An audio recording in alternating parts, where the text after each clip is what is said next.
Et bonsoir le chat. Est-ce que vous allez bien? Alors j'ai un écho qui vient de chez quelqu'un qui doit regarder le live et qui va se rendre compte que les quelques secondes de décalage font que c'est de toute façon trop perturbant et qu'il faut couper le son. Ce soir je suis avec trois copains qui travaillent dans deux entreprises différentes et on va vous faire un petit retour des interventions craft qui ont pu avoir lieu. Les habitués de la chaîne le savent, c'est une table ronde, donc on compte beaucoup sur vous pour animer ça, pour poser des questions, pour nous faire vos retours. C'est beaucoup vous qui allez faire ce sujet, parce que clairement nous, on n'a pas vraiment travaillé. Et donc ce soir, on est 4, et voilà mes acolytes de ce soir. Bonsoir messieurs. Salut. Bonsoir tout le monde. Alors, Colin, plus 42 dB. Est-ce que ça veut dire que je suis trop fort par rapport aux autres? Non, je pense pas. Ah, j'ai un écho encore, hein. J'ai un écho qui vient de quelque part. Je l'ai pas encore localisé, mais ça va venir. Donc je pense que vous l'avez aussi. Alors, on va voir ça. Alors, les gens me connaissent sur cette chaîne. Les gens en ont marre de moi. Mais est-ce que vous pouvez vous présenter et couper le son du live? Guillaume, est-ce que je peux te laisser te présenter? Ouais. Ok. Merci Colin. Donc Guillaume Hédoux, je suis responsable des équipes de développement au sein de l'AGPM. L'AGPM, pour les personnes qui ne connaissent pas, c'est une société d'assurance. Alors c'est une société d'assurance qui a été créée dans les années 50 et elle a été créée effectivement pour garantir pour protéger en tout cas le risque opérationnel des militaires, donc spécialisé sur les militaires. Donc après, l'offre d'assurance est élargie sur d'autres types de contrats, hein, des contrats d'épargne, des contrats d'assurance de biens, d'habitation. Et dans les années 90, la GPM a adressé aussi une autre catégorie de public, hein, le public civil. Et donc sur des offres de contrats d'assurance. Voilà. Le siège social, donc on est basé à Toulon. Et on a un réseau d'agences, hein, des agences qui sont réparties sur tout le territoire national. C'est moi qui ai l'écho ? J'ai vraiment l'impression, hein, parce qu'on a un peu tous checké. On nous dit il y a de l'écho, il y a de l'écho. T'as pas le stream qui traîne quelque part ? Si, moi j'ai. Ah voilà, et donc si tu coupes ton son, on n'a plus d'écho. Ouais, c'est ça. Guillaume, c'est bon, parce que j'ai le retour dans l'oreillette et c'est perturbant. Eh ben ouais, donc tu as le stream ouvert quelque part. Écoutez, chat, on règle ça en 2 secondes. Je te laisse essayer de localiser l'endroit où il faut que tu coupes le son, Guillaume. Je te repasse la parole après. Wajdi, est-ce que tu peux te présenter rapidement et peut-être reprendre... Ça y est, j'ai trouvé. Ah, t'as trouvé? Incroyable. Ah bah vas-y, tu peux finir. C'est bon. Non, bah c'est bon. J'avais quasiment fini. Ouais, c'était juste pour dire que voilà, la GPM, c'est une société d'assurance et que moi, je suis tout nouveau à la GPM. Je suis arrivé il y a 8 mois maintenant pour prendre la responsabilité des équipes de développement. Et donc, Wajdi, effectivement, fait partie de mes équipes. Donc là, je peux te laisser la parole, effectivement, Wajdi. Et ouais, contrairement à ce que dit Gnuk, Wajdi a le droit de se présenter. Du coup, je prends la suite. Donc, Wajdi, je travaille avec Guillaume à la GPM en tant que dev Java, tech lead et aussi sur la partie craft et industrialisation pour un peu améliorer tous les process d'automatisation et la qualité de notre code. Je travaille avec Colin maintenant depuis à peu près 2 mois, je dirais, 2 mois et demi. Si vous voulez présenter vos condoléances à Wajdi, chat, c'est le moment. Et du coup, voilà, on participe à cette table ronde pour partager notre expérience. Eh ben, merci beaucoup. Et Arthur, du coup, on te connaît un tout petit peu ici, mais bon. Ouais, je suis intervenu une paire de fois. Alors, moi, je suis Arthur Nozeda, donc je suis architecte au laboratoire Boiron depuis une dizaine d'années. Voilà, ça fait quand même un petit moment. Voilà, j'ai commencé en travaillant sur les applications métiers. Ensuite, je me suis occupé d'intégration, de référentiel. Et plus récemment, là, j'interviens sur des produits digitaux, voilà, d'une nouvelle famille de produits qu'on est en train de faire sortir de terre. Et c'est à cette occasion qu'on a travaillé ensemble avec Colin. Voilà, donc je travaille avec des petites équipes de développement chez nous. Et je m'intéresse à tout ce qui est back, front, méthode d'eau, et voilà, plutôt dans le Java, le JavaScript, plutôt avec Spring et Vue.js. Ok, eh ben merci beaucoup, messieurs.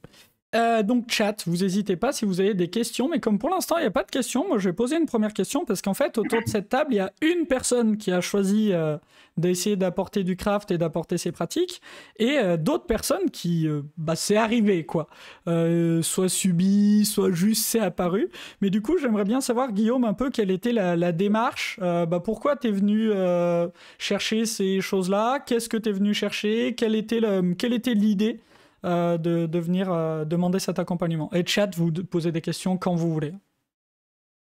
Alors, le pourquoi, c'est surtout par rapport à notre, je dirais, la maturité de notre récit. Je l'ai dit là tout à l'heure, un peu en introduction. Alors, je sais pas si on m'a très bien compris avec l'écho, mais on est une société quand même assez ancienne. On a un legacy qui est aussi qui est présent. Hein. On a un historique avec un environnement gros système, le Datacom qu'on a migré il y a quelques années, et on a sur notre DSI, qui est globalement une DSI de 90 personnes, on a eu beaucoup de personnes différentes qui sont intervenues sur l'ensemble de nos applicatifs. Ça a créé, je pense que c'est une des raisons qui a créé aussi une dette, avec des équipes. On a 9 équipes aujourd'hui, différentes au sein de notre DSI, des équipes qui développent sur des produits. Et donc les équipes n'ont pas le même niveau de maturité. Il y a des choses qui ont été un peu délaissées. Je parlais de tests unitaires, de tests d'intégration. Voilà, il y a certaines choses, des fondamentaux qui ont été un peu délaissés. Donc c'est la raison aussi pour laquelle, c'est une des raisons qui a fait que on a cherché à améliorer notre manière de produire du code. Et cette amélioration, en tout cas dans notre manière de produire du code, elle s'inscrit globalement dans un projet de transformation. La GPM a un plan stratégique de transformation, et la DSI également a un plan de transformation ou de modernisation. On a pu l'an passé lancer beaucoup de sujets de modernisation. Le premier sujet auquel je pense, c'est le sujet DevOps. La modernisation de notre chaîne d'intégration continue, de déploiement continu. On l'a lancé avec Ypon. On l'a lancé au mois d'octobre, octobre-novembre de l'an passé. Donc c'est pas toi, Colin, qui intervient, mais par contre, j'étais en relation avec David Le Riche. On a commencé une mission sur cet accompagnement DevOps, modernisation, et c'est Wajdi aussi qui travaille avec Eddy, Nasser, qui est d'Ypon. Et puis en discutant avec David, il m'a proposé de te rencontrer, Colin, parce qu'il savait qu'on avait cette démarche autour du craft. Je l'avais sollicité. J'avais sollicité d'autres sociétés également. Et donc David, c'est un peu rigolo, mais il m'a dit écoutez, je vous propose de rencontrer Colin, vous ferez votre idée.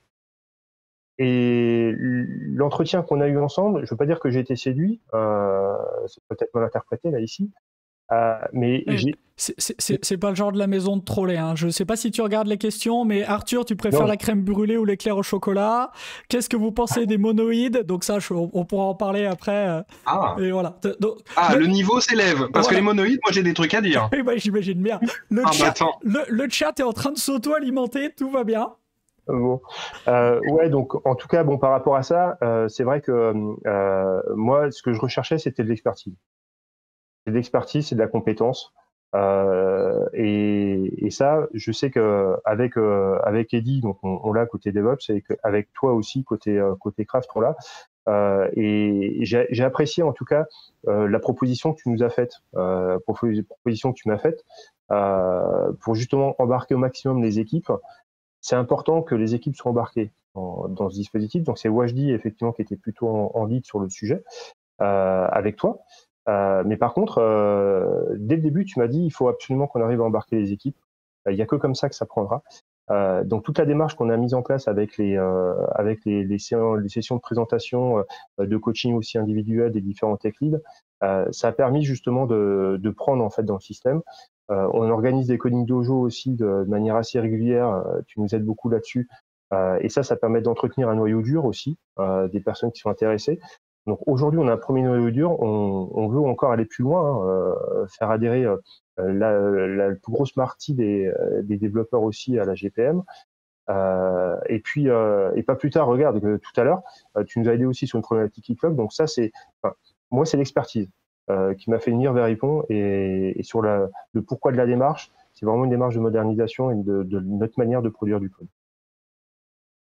Ok, eh ben écoute, super réponse. Alors je trie les trolls des vraies questions, des choses. Donc les monoïdes, je vais le garder un tout petit peu de côté. Parce que moi, il y a pas mal de choses dans ce que tu as dit qui m'intéressent dans la démarche que tu avais. Et du coup, la première personne qui a été impactée par ça, c'est Wajdi. Toi, comment est-ce que tu l'as reçu, ce truc, cette intervention? Comment tu l'as vécu? C'est quoi ton... qu'est-ce qui a changé un peu dans le quotidien depuis qu'on a commencé cette mission? On n'a pas parlé, je crois, aussi de la montée en puissance qu'on a fait sur la mission. On pourra en parler. Ça peut être intéressant, des raisons, des choses, d'où on en est. Mais voilà, toi, Wajdi, ce premier truc, comment tu l'as vécu? Alors le crowd, j'en avais entendu parler, mais on va dire de manière assez lointaine, sans vraiment savoir ce que c'était, comment ça s'appliquait et à quoi ça servait. Du coup, Guillaume m'a présenté à toi pour un premier échange, et on a commencé à travailler. Alors au début, c'était un forfait, je crois, assez court, 10 jours, pour essayer de prendre des clés, comprendre des choses. Et de suite, j'ai vu que ça demandait peut-être plus de rigueur, plus d'application sur une période un peu plus longue. Alors, je suis désolé, je vous ai pas dit, je vais vous couper de temps en temps et tout. Je suis obligé là, parce qu'il y a mon patron et le copain du marketing qui sont là. 10 jours pour transformer votre entreprise. C'est l'offre Ypon Level Up Craft. C'est pour ça qu'on est là. C'est un placement de produit en fait. Mais complètement. Du coup, oui, on était là-dedans. Mais oui, toute blague à part et tout troll mis à part, on est vraiment parti de ça. On est vraiment parti de cette solution sur 10 jours. On a construit un plan ensemble sur 10 jours. Voilà. Bravo pour le placement de produit. Merci chef. Et ce qu'on t'a pas dit aussi, Colin, c'est qu'on a des droits d'auteur sur ça. Donc, oui, bien sûr. Chaque fois que vous allez vendre ce modèle-là aussi à d'autres clients, ce sera aussi pour la GPM. Ah, allô Ouais, du coup, en fait, c'est vraiment à partir de ce moment-là que j'ai compris l'importance du craft. Recentrer en fait notre métier de dev, et j'ai aussi compris peut-être un peu les erreurs qu'on a pu faire dans le passé sans on va trop vite. Moi, j'avais cette notion, je suis allé trop vite, j'ai fait une connerie. En fait, non, j'ai perdu du temps en faisant ma connerie. Et voilà, après, donc on a travaillé ensemble, j'ai appris à travailler avec Colin. Ça n'a pas été simple, il m'a crié un peu dessus au début. Mais après, ça s'est plutôt bien passé. Et non, j'apprécie vraiment un peu la démarche qu'on a mis en place sur le long terme. C'est-à-dire que c'est pas que moi, en fait, c'est pas un coaching perso, pas du tout. C'est plutôt un apport que nous, on apporte à la totalité des devs. Et on inculque un peu cette culture de qualité, de bien coder, de bien faire. Et justement pour gagner du temps par la suite. C'est ça qui est important. Le code qu'on fait aujourd'hui nous fait gagner énormément de temps. Donc voilà, au début je ne savais pas où j'allais, maintenant j'ai une idée beaucoup plus claire de l'accompagnement, et ça porte ses fruits. Déjà dès les premiers jours, ça porte ses fruits parce qu'on a pris des initiatives, on a mis en place des rituels avec les équipes de dev, les coding dojo, et les gens qui étaient intéressés, comme on disait, maintenant on a le noyau dur, c'est les mêmes qui reviennent nous voir pour demander conseil. Tout à l'heure, il y a les mêmes sujets qui reviennent et on trouve des solutions petit à petit, on avance, on met des plans, des actions en place et ça prend forme. Donc le petit forfait qu'on a eu au début d'accompagnement, aujourd'hui, il s'intègre vraiment dans notre stratégie pour le pied de développement. Alors, il y a beaucoup de remarques dans le chat. Bravo pour avoir appris à travailler avec Colin. Purée, vous avez fait comment pour supporter travailler avec Colin? Voilà, il y a beaucoup de choses comme ça. Bon, écoutez, on va c'est dire facile, on lui a donné un poste sous Windows. Ouais, je me suis toujours pas connecté dessus. Disons qu'ils ont une certaine résilience. Ok, merci beaucoup. On parlera du changement, de la montée, 10 jours pour tolérer votre consultant, merci le 4. Et donc, sur une côté AGPM, sur une démarche de Guillaume, j'ai pas mis les sociétés dans vos noms, tant pis. Sur une démarche de Guillaume, sur une demande de Guillaume, je suis arrivé, j'ai travaillé avec Wajdi et avec différentes équipes. Alors moi, j'avais compté 11 tech leads et équipes. En tout cas, c'est les premiers entretiens que j'ai faits. Tu as dit 9 tout à l'heure, Guillaume. Donc peut-être que j'ai rencontré certaines équipes où il y avait 2 leads ou... Tu as rencontré aussi des personnes qui étaient nouvellement embauchées, qui n'étaient pas vraiment tech lead aussi sur des produits. En tout cas, on a 9 produits, 9 développements produits aujourd'hui. Ok. Geoffrey, faut le mettre sur le mainframe pour qu'il s'amuse un peu, Colin. Non, laissez-moi. On peut le rallumer, hein. On peut le rallumer.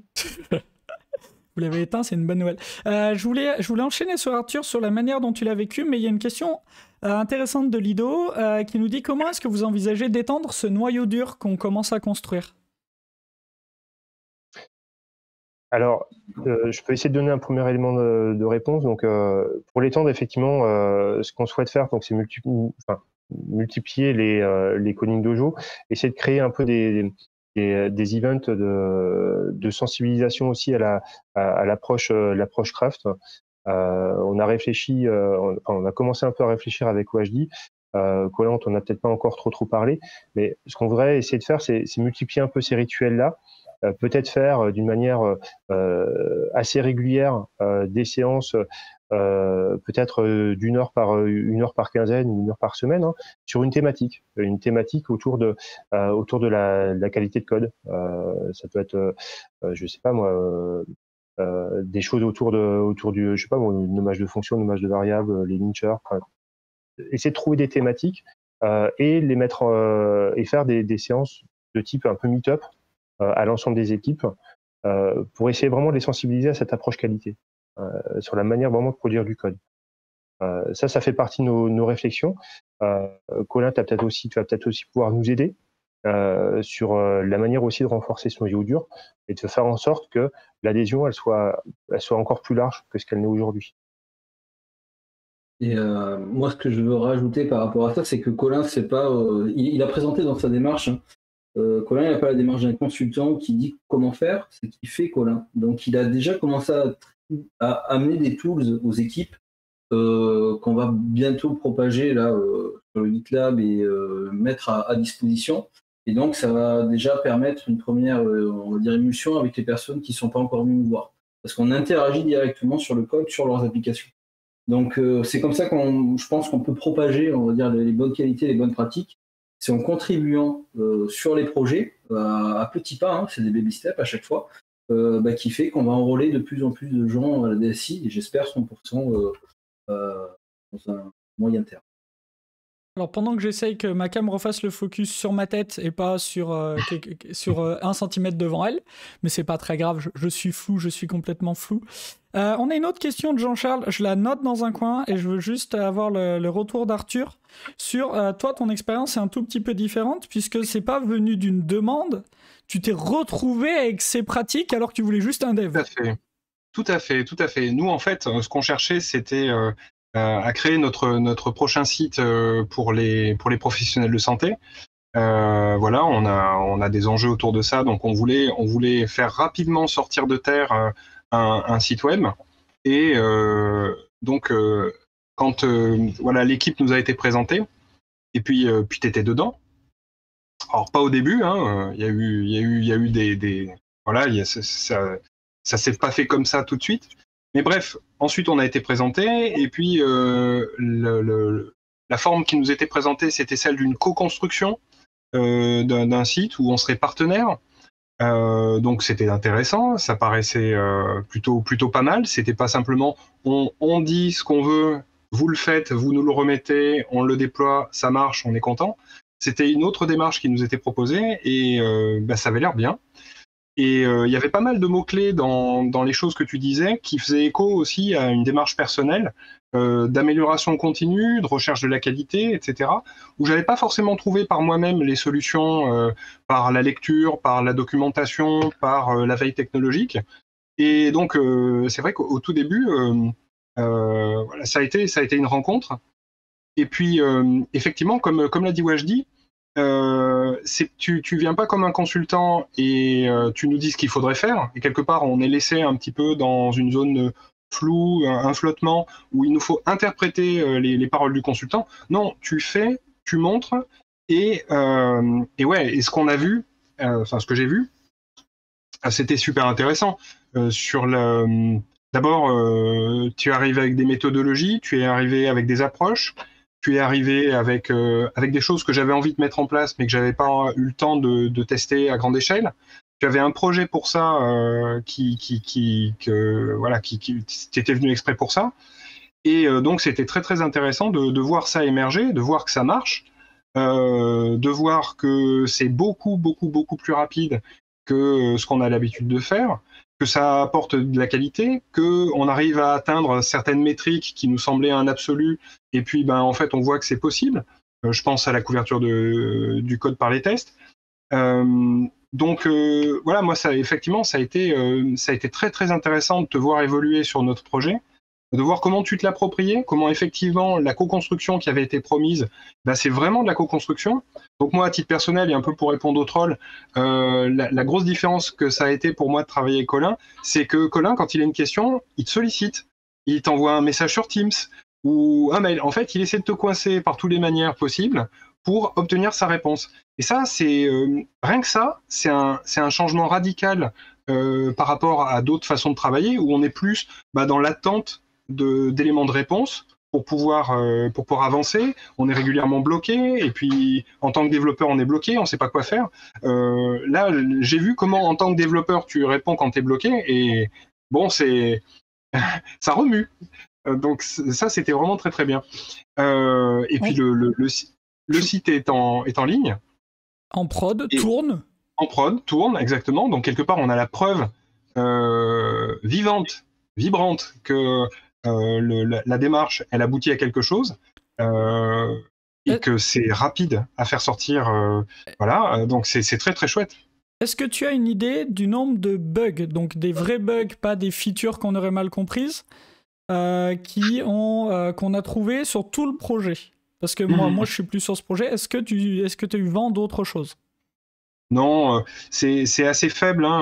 Globalement, le site n'a pas fonctionné du premier coup, mais ça, c'est quelque part quelque chose qui est assumé parce qu'on était dans une démarche MVP, un peu une démarche à la Lean Startup, où on essaie de découvrir, enfin de faire émerger le produit en même temps qu'on essaie de comprendre comment la population auquel ce produit est destiné, comment elle va l'utiliser, comment elle va se l'approprier, quels sont les retours. Donc il y a forcément eu des choses qui étaient pas justes, mais en termes de bugs, j'ai plutôt l'impression qu'on est sur de l'enrichissement fonctionnel consenti, c'est-à-dire que on a choisi de faire des raccourcis pour arriver à tenir les délais. Les délais étaient très courts. On a commencé le développement en juin-juillet. Non, le développement, le projet. Le projet, ouais. Et globalement, on était en prod en novembre, un truc comme ça. Avec tous les problèmes qu'on peut avoir sur un produit. Oui. Je me permets, comme il reste que 7 minutes à Guillaume, je crois. Il y a une question, il y a quelque chose que tu as dit qui a fait pas mal réagir, et je voudrais un peu l'avis de tout le monde sur allier qualité et vélocité. Donc tu as dit, j'ai vu qu'il y avait une meilleure qualité, j'ai vu qu'il y avait une meilleure vélocité. Donc toi Arthur, tu es au stade où on a fait le projet, il est en prod et j'ai vu ce qui se passait. Tu as dit la vélocité est meilleure. Ah oui. Est-ce que tu as ressenti le besoin d'avoir des metrics, ou est-ce que c'est même pas la peine de prendre le temps d'essayer de le mesurer? Tu veux dire pour s'assurer que la vélocité est meilleure? Ouais. Non, j'ai absolument pas besoin de métriques pour le savoir.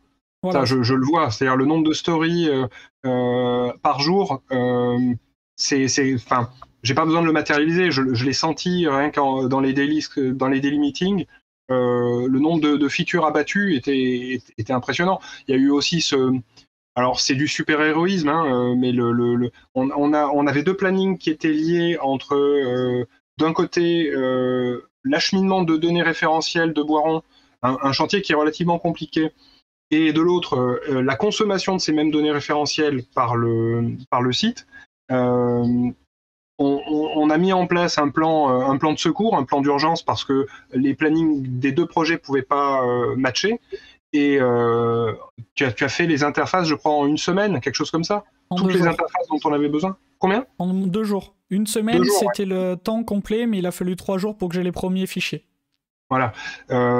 Et donc, globalement, tu vois, rien que ça, je vois ce que ça représente en termes de ligne de code. Je vois ma propre vélocité, hein, tout bêtement.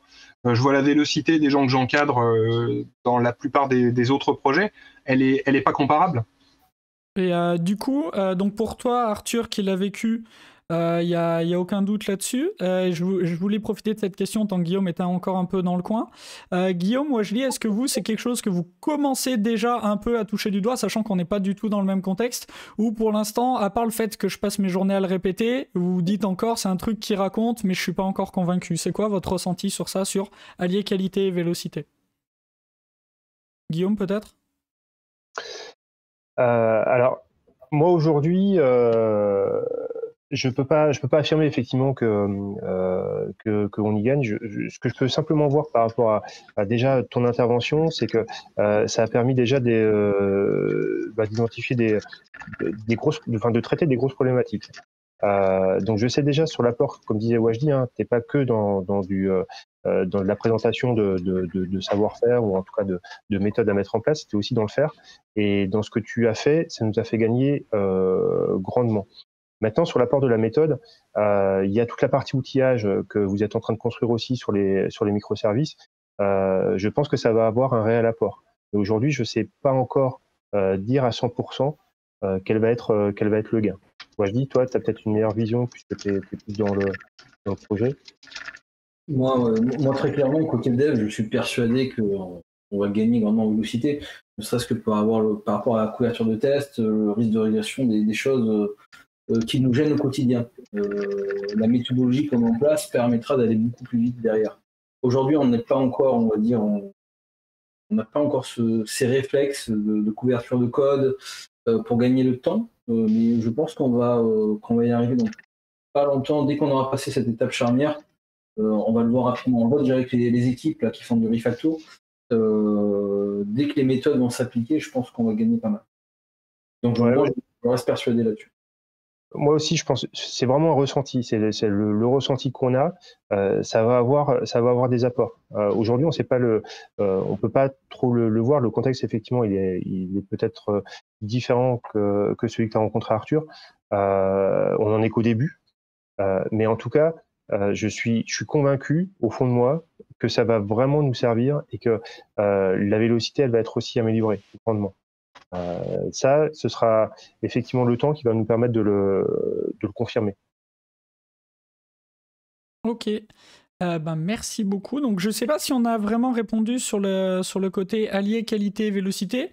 On voit Arthur donc, qui a un produit en production qui est un peu plus avancé dans le processus. Toi, aujourd'hui, la question ne se pose même pas. Et c'est vrai qu'on n'a jamais ressenti le besoin de vouloir le mesurer parce qu'il n'y a tellement pas de doute. Ça ne sert à rien de passer de l'énergie à le mesurer. Et par contre, côté AGPM, on est sur un processus plus long. On est plus au début. Donc, on commence à se dire peut-être c'est possible, mais on n'est pas encore sûr. Mais pour moi, ce serait super bien qu'on y arrive. J'espère qu'on a répondu à la question de PPS7501 qui nous disait ce serait cool d'avoir des exemples sur des cas précis à ce niveau-là. N'hésite pas si tu veux qu'on creuse un peu. Ok, donc c'était peut-être suite à la question de Kataros qui nous disait est-ce qu'on peut avoir des exemples concrets sur les approches et méthodos mises en place. Et peut-être que ça peut être une très bonne question pour faire la transition avec le départ de Guillaume. Donc, Guillaume, est-ce que c'est 18h30 où tu dois filer? Oui. Est-ce que tu as des dernières choses à nous dire? Et après, on répond à cette question le temps que je refasse mes setups. Est-ce que toi, tu as des dernières choses que tu voudrais nous dire sur cette intervention, sur... Alors sur la table ronde, non, moi je suis satisfait quand tu nous l'as proposé aussi, Colin. C'est bien qu'on puisse aussi donner un retour d'expérience, que des clients puissent donner des retours d'expérience aussi sur l'apport que de nouvelles aussi méthodes peuvent avoir. Tu l'as dit, on en est qu'au début, nous, en tout cas de notre démarche de Craft. Mais je reste convaincu au fond de moi que ça va avoir de réels gains, ça va avoir un réel apport. C'est pour encore une fois, je parle d'une modernisation, mais notre DSI aujourd'hui, on est vraiment en train de se transformer en proposant aussi des choses, des approches un peu différenciantes à tous nos développeurs. Et ça, c'est quelque chose qu'on veut continuer à construire. Parce que il n'y a que comme ça qu'on arrivera à susciter aussi l'intérêt de tous nos développeurs. C'est quelque part, alors c'est pas une grossièreté ce que je veux dire, mais je vais parler de professionnalisation. Faut qu'on continue à se professionnaliser, à grandir, à acquérir des compétences. Et c'est pas pour faire de la pub à Ypon non plus ou à toi Colin, mais notre approche aujourd'hui, c'est de se dire on monte en compétences grâce à des partenaires qui l'ont. Et c'est eux qui nous accompagnent et c'est eux qui nous font en interne aussi grandir. Et c'est pour ça que j'ai tenu à ce que vous soyez aussi tous les deux, toi et Wajdi, en binôme de manière très rapprochée. C'est justement pour qu'on arrive à acquérir de nouvelles clés et que Wajdi puisse aussi acquérir ces clés-là et qu'on grandisse tous collectivement. Voilà. Donc moi, c'est mon message, c'est ce que je retiens aussi de cette table ronde.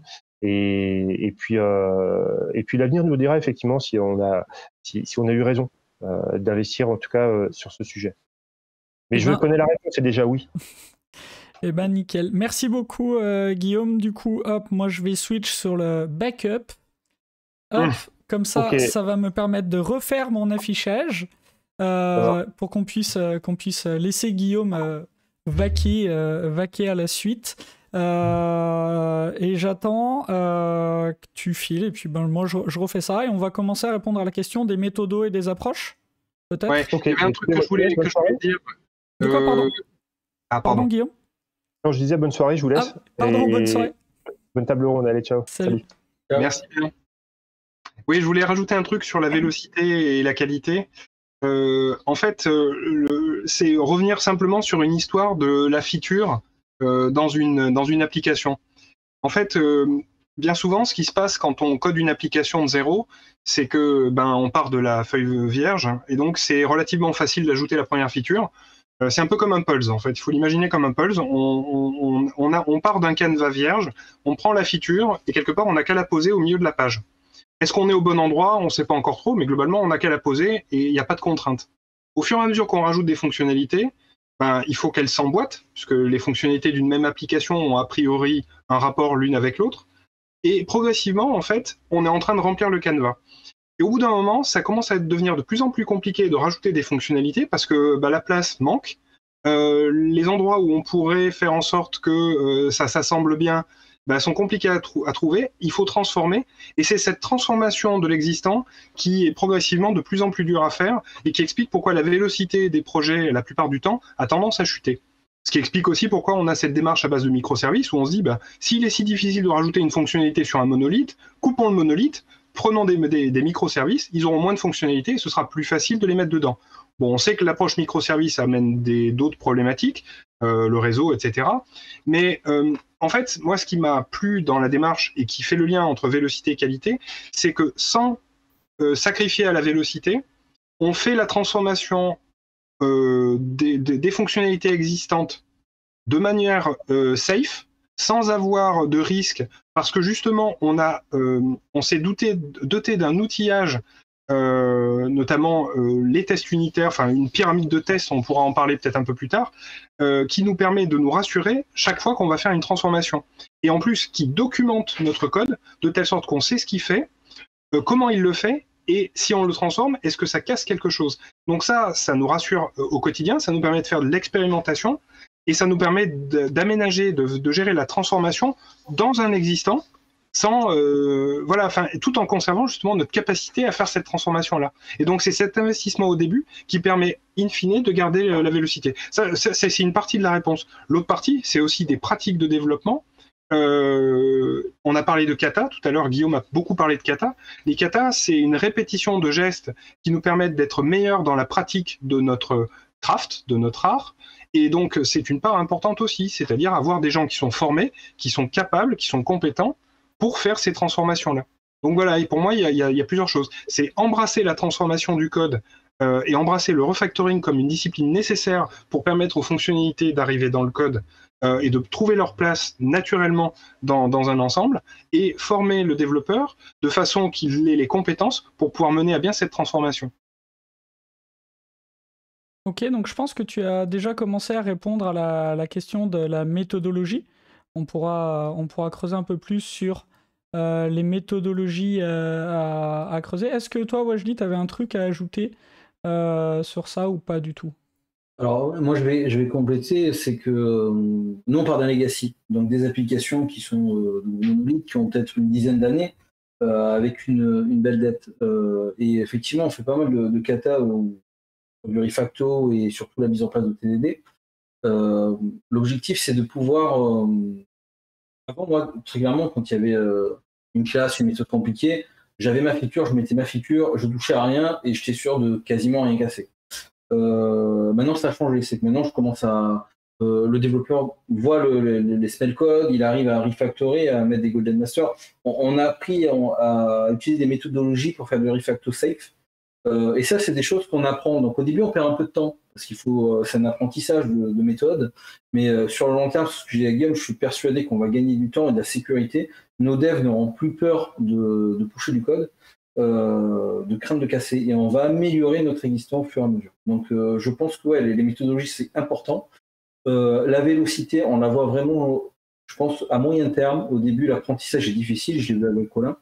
Mais une fois qu'on acquiert ces compétences, ce que me disait Colin, c'est que c'est incomparable. La vélocité qu'on a derrière, donc c'est pour ça qu'on redouble d'efforts maintenant pour acquérir ces compétences et ces méthodologies. Donc je pense que c'est très important.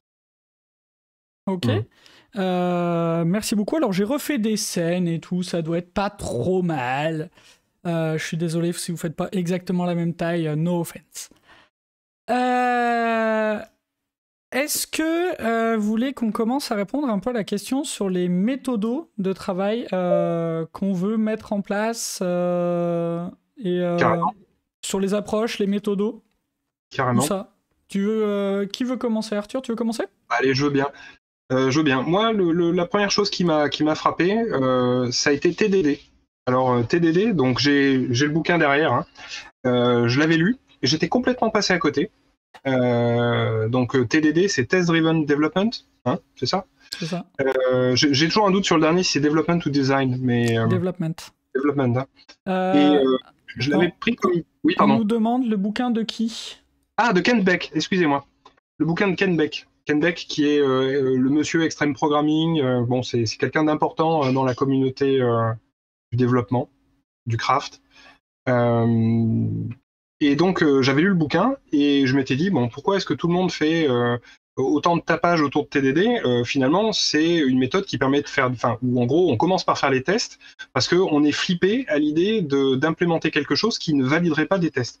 J'étais complètement passé à côté du fait que c'était en réalité une méthode de design qui permet de construire une application en partant quelque part. Moi, j'aime bien dire que c'est comme si on écrivait les phrases de ce que notre système doit faire sous la forme de test case. Et quelque part, ensuite, on s'arrange pour que le code qu'on va... pour que ces phrases-là soient fonctionnelles, qu'elles expriment quelque chose qui marche. Et donc, on va écrire le code qui va permettre à ces phrases de marcher. Mais en fait, ce qui est important, c'est la partie grammaticale de la chose. C'est-à-dire que comme on construit les phrases, on est réellement en train de faire du design. Et donc, quand je t'ai vu coder, c'est ça que j'ai vu. Je me suis dit, mais en fait, il est en train de construire l'application par les tests et non pas simplement en train de se rassurer sur le fait que son application va avoir les bonnes propriétés. Il la design en même temps. Donc, TDD, oui, ça a été une relecture totale de TDD. J'ai pas encore lu le bouquin, mais je compte le faire. On me fait des retours que mon setup est pas bon. En voulant corriger, j'ai fait une connerie. J'ai affiché un des secrets de fabrication de ces lives. Tout ça, mais c'est pas très grave, ça doit être un peu meilleur. N'hésitez pas à me dire si c'est mieux. Effectivement, envoyer un bout de Arthur au-dessus de Wajdi, c'était assez perturbant. Les cadrages, tout ça, c'est ok, voilà, je pense que c'est ok. Donc TDD, effectivement, quand on parle des approches et des choses comme ça, c'est souvent le premier auquel on pense, c'est souvent le premier dont on parle, mais est-ce que vous en voyez d'autres? D'autres approches? Oh non, on n'en a pas mis d'autres du tout.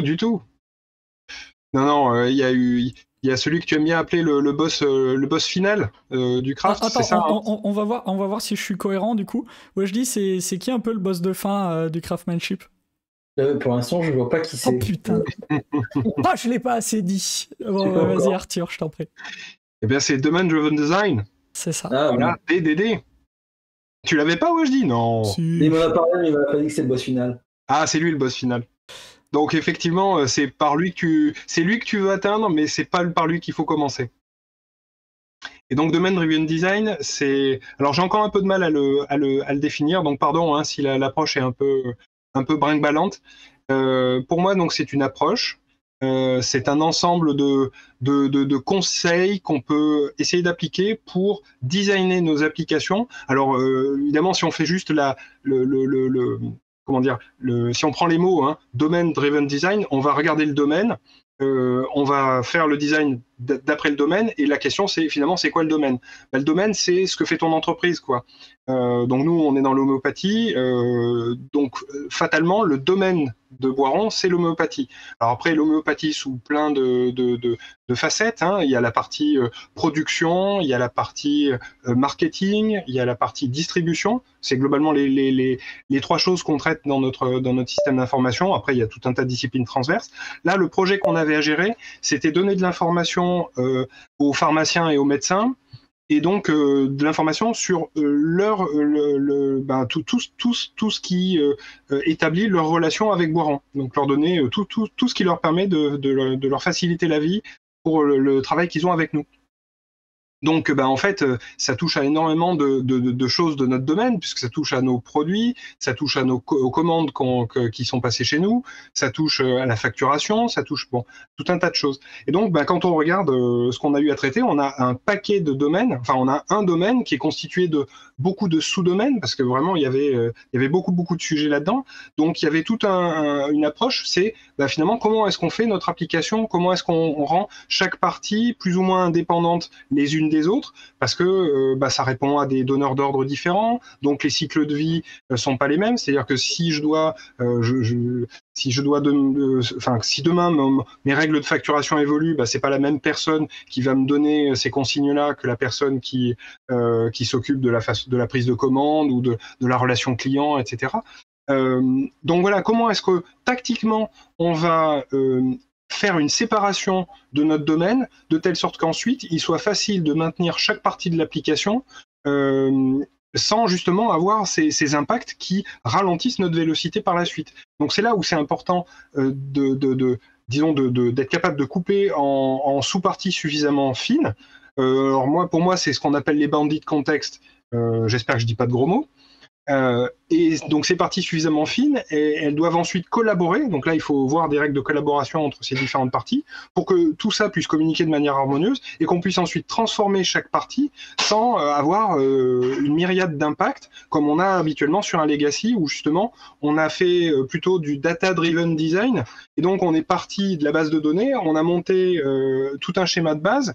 En fait, toutes les données du coup sont colocalisées. Colocalisé dans un même espace de stockage, et donc après c'est très facile de tirer des liens de partout, et à la fin on a un plat de spaghettis, mais on s'en sort pas. Donc là l'approche, c'est pas du tout une approche pilotée par la base de données, c'est une approche pilotée par le modèle, la représentation du domaine, et les façons que les sous-parties du domaine ont de communiquer les unes avec les autres. Et donc ça demande d'élever le niveau sur la partie modélisation, de travailler assez dur pour arriver à avoir ces frontières qui sont bien isolées. Mais une fois qu'on a ça, alors après, on peut en obtenir les bénéfices justement parce qu'on a cette transformation qui est facilitée. Je pense que tu as dit beaucoup de choses sur le DDD. Moi, je voudrais juste revenir un tout petit peu sur le fait que TDD a déjà une quantité de prérequis qui est déjà monumentale. Donc, en fait, vous en avez déjà une bonne partie en tête, mais vous n'avez pas forcément les termes. Donc, pour faire du TDD, il faut être à l'aise avec son langage. Ça a l'air idiot, mais il faut connaître vraiment les fonds du langage. J'ai un bruit de fond chez quelqu'un. Je ne sais pas si c'est gênant sur le chat. Commence à se battre dans le fond chez quelqu'un. Ouais, c'est Arthur, je vois que ça déclenche. Ah. Non, c'est pas de souci. Je pense que c'est ok. Et madame qui cuisine. Donc, par exemple, comme prérequis, il faut être à l'aise avec le langage, il faut être à l'aise avec les design patterns, il faut être à l'aise avec les principes solides, les 5. du principe solide. Faut savoir faire du code testable, donc ça veut dire qu'il faut pouvoir être à l'aise avec l'IOC, l'inversion de dépendance, la programmation par aspect. Il faut être à l'aise avec tous les frameworks de test, tout ce que ça implique, qu'est-ce qu'on doit tester. Ensuite, il faut être à l'aise avec test first, qui est faire les tests puis faire le code, qui est la méthode où tu disais, quand j'ai lu TDD, j'ai cru que c'était ça. Ensuite, il faut être à l'aise avec les codes smell, avec le refactoring. Ouais, je dis en parlais un petit peu tout à l'heure. Il faut savoir détecter les codes smell, il faut connaître les techniques de refactoring, il faut savoir quels sont les refactoring safe, ceux qui sont unsafe, à quoi il faut faire attention, est-ce qu'il faut que je rajoute un test. Ça demande beaucoup d'implication et de pratique d'être à l'aise avec tout ça. Mais je pense qu'on a à peu près un scope des méthodologies, en tout cas des grands fondements des méthodologiques que j'essaie d'apporter. Est-ce que vous en voyez d'autres ou pas? Alors oui, il y a aussi des approches, c'est quelque chose qu'on commence à expérimenter. La dernière fois, j'avais fait l'injure de dire qu'on n'en faisait pas, mais on fait un peu de pair programming maintenant. Mathieu est peut-être pas là, mais Mathieu fait du pair programming aujourd'hui sur un projet frère ou sœur des portails professionnels. Et ça aussi, c'est des choses qu'on n'avait pas mises en place précédemment. Donc pour moi, c'est pas à proprement parler du DDD, c'est plutôt quelque chose qui provient d'XP. Donc toujours Ken Beck dont on parlait tout à l'heure. Moi, j'avais jamais mis en place. Je pense que quand on fait de la programmation, on nous apprend à l'école à le faire de manière très solitaire. Alors, on fait un peu des TP, des binômes, mais globalement, on travaille un peu dans son coin et ensuite on essaie d'assembler les choses. Là, la pratique d'avoir comme ça un observateur et un pilote qui sont tous les deux rivés sur le même écran, l'un qui code, l'autre qui lui dit « Attends, t'as fait une connerie à cet endroit-là, il faudrait la corriger », c'est intéressant parce que est-ce qu'on y gagne souvent dans l'esprit des gens, une personne qui est en train de regarder un écran, c'est quelqu'un qui ne produit pas. Donc quelqu'un qui est en train de faire perdre de la valeur à l'entreprise, et donc c'est pas intéressant d'aller dans ce type de démarche. Oui, mais si ça permet d'éviter un bug, est-ce que c'est pas du temps de gagner pour beaucoup de monde? Et donc quelque part, est-ce que un copilote, un peu comme dans les rallyes, est-ce que c'est finalement pas une si bonne approche que ça? Donc ça a été mis en place, ça continue d'être mis en place cette semaine. Il y a encore eu du pair programming, et je trouve ça très bien. Et pour l'instant, les retours que j'ai sur la mise en place du pair programming, c'est très très bien. Et donc du coup, c'était une question de Jean-Charles de tout à l'heure. Est-ce que vous envisagez de faire plus de pairs et de mobs? Donc tu viens de répondre pour la partie pair chez Boiron. Ouais, je dis à la GPM, est-ce que c'est... nous, on en fait un peu. Non, on avait déjà mis ça en place à la GPM il y a à peu près un an. Moi, j'avoue que j'étais de l'ancienne école. Tu développes, tu produis, tu tombes des features et ça va vite. À deux, je me disais, mais c'est une perte de temps, tu n'y arriveras pas. Mais en fait, non, parce que quand tu onboard de nouveaux collaborateurs dans tes équipes ou tu as des petits jeunes que tu formes, il y a une vraie montée en compétences et tu gagnes vraiment, vraiment beaucoup de temps et ça va rassurer les gens. À deux, effectivement, tu fais moins d'erreurs, tu as un échange et tu apprends beaucoup plus vite que si tu étais seul à te casser la tête sur des sujets. Donc on l'a déjà mis en place il y a un an. Effectivement, ça marche. Là, pour le coup, je m'étais trompé. Totalement cette méthodologie. Kataros, je vois que tu es encore là. Est-ce qu'on t'a répondu sur les méthodos, donc côté code qu'on apporte? Et effectivement, tu ajoutes un bonus de questions sur les méthodos organisationnels. Est-ce qu'il y a des impacts sur l'organisation agile, sur le management visuel? Alors Arthur, tu l'as un peu dit à demi-mot tout à l'heure quand tu as expliqué ce qui se passait quand j'avais pas mes réponses, mais peut-être que vous voulez un peu en parler plus. C'est une clé, ça, pour moi. C'est-à-dire que dans l'histoire de Boiron, dans mon histoire chez Boiron, plutôt, j'ai connu 2 développeurs qui avaient des vélocités hors normes. Hors normes, donc la précédente, c'était Jean-Baptiste Nizet, qui avait une vélocité 3 fois supérieure à tous les développeurs, enfin à chaque développeur. Et ensuite, il y a eu toi. Et une clé, quelque chose que je vois comme commun entre toi et Jean-Baptiste, c'est une exigence par rapport à ce qui t'est donné en entrée qui est supérieure à la plupart des développeurs. La plupart des développeurs sont des gens très conciliants qui reçoivent un billet de travail en entrée et vont faire leur possible, se mettre en 4 pour arriver à répondre, même lorsque le besoin tient sur une ligne, 3 mots, 4 mots, pas plus. Et il y a la démarche procédurière qui consiste à dire le ticket n'est pas traitable, je renvoie. Et ça induit quelque chose qu'en lean manufacturing, on considère comme étant une perte de temps, parce que quelque part, le ticket va atterrir dans la queue, dans la file d'attente de quelqu'un, et ça va demander que cette queue soit reprocessée pour rétablir les priorités. Donc c'est pas bon du tout. Toi, tu attendais pas en fait de mettre le travail dans une queue, dans la queue de quelqu'un, tu l'appelles. Oh, est-ce que je peux te coincer 5 minutes parce que là j'ai une question. Et globalement, ça marche. J'espère que j'ai à peu près été disponible pour tous les trucs qu'on a fait ensemble, sur les décisions d'architecture, sur notre merveilleux chantier de traduction du modèle du domaine en langue anglaise. Voilà, tout un tas de choses qu'on a faites à deux. Et c'était très bien parce que d'une part, il y avait le partage du savoir, c'est-à-dire que je savais ce que tu faisais, je co-construisais avec toi, donc on rejoint sur la co-construction. Et donc, quelque part, je m'approprie, ça c'est ce qu'a dit Wajdi et aussi Nolwenn tout à l'heure dans le chat. En fait, c'est important de travailler à plusieurs parce qu'on s'approprie ce qui est fait par l'autre et donc on est ensuite capable de le maintenir, de le porter, de le transformer. Et donc c'est important parce que là, tu ne travailles plus avec nous. Mais pour autant, j'ai gardé de cette expérience-là tout un tas de choses qu'on a faites ensemble. Je me suis un peu perdu sur mes idées. Qu'est-ce que j'étais en train de dire ? Je sais plus, je me suis perdu. Sur le côté co-construction, le changement organisationnel, le côté queue de travail. Et voilà, c'est ça. Et donc effectivement, ça accélère naturellement ta vélocité, puisque si on mesure la vélocité comme étant le point de départ du ticket et le moment où le ticket il est à l'état de done, alors définition of done, on pourra se poser des questions, j'ai découvert encore des trucs super géniaux autour de done la semaine passée. Et ben forcément le temps est super long si ça passe dans une queue Jira ou un truc comme ça. Alors que quand tu prends ton téléphone ou ta messagerie instantanée et que tu viens dire à la personne hey, j'ai besoin de cet input là, je suis complètement bloqué, ben ça accélère. Alors c'est très interruptif, mais en même temps, qu'est-ce qui délivre de la valeur dans la production d'un logiciel ? Ben le PO parce qu'il te donne les inputs et le développeur parce qu'il les réalise. Tout le reste, ça doit être de la facilitation. Donc moi, j'avais un rôle de facilitation sur ce projet, et donc je me suis plié à ce jeu-là. Et donc il y a quelque chose dont on n'a pas parlé en termes d'orga, mais qu'on a fait sur Boiron naturellement, et je suis très content que ce soit fait naturellement, parce que du coup, j'ai jamais eu à le défendre sur tout le projet, mais en fait, on n'a jamais eu de queue entre les PO et les devs. Tu parlais de fil de travail, on a toujours, sur toute la réalisation, été en flux tendu. Et ça fonctionnait très bien. Il n'y a jamais eu cette pile qui demandait une formalisation pour le mettre dans la pile et beaucoup d'énergie juste pour gérer une pile. Il n'y avait pas de pile. On était en flux quasiment tendu. Quand il y avait 2 tickets d'avance côté PO, c'était incroyable.